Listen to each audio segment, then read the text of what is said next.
first thing we have started is our vegetable oil, our onions. You put your seasoning cubes and your tomatoes. You go in with your tomatoes.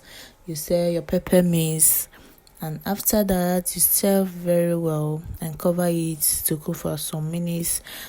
I am going in with my fish, my salt, a little pinch of salt, and after that you cover it to cook for like 5 minutes. You pour in your rice, your beans, going in with your rice and beans, and you stir it to mix very very well. And you please put a little water, don't overcook it. I mean, this is rice and beans we are cooking, you don't need to overcook it. And you cover it. Our rice is getting ready but not yet ready, and you still cover it for like some minutes, and wow, our rice is ready. Please, thanks for watching. Please don't forget to like, comment and share. Bye.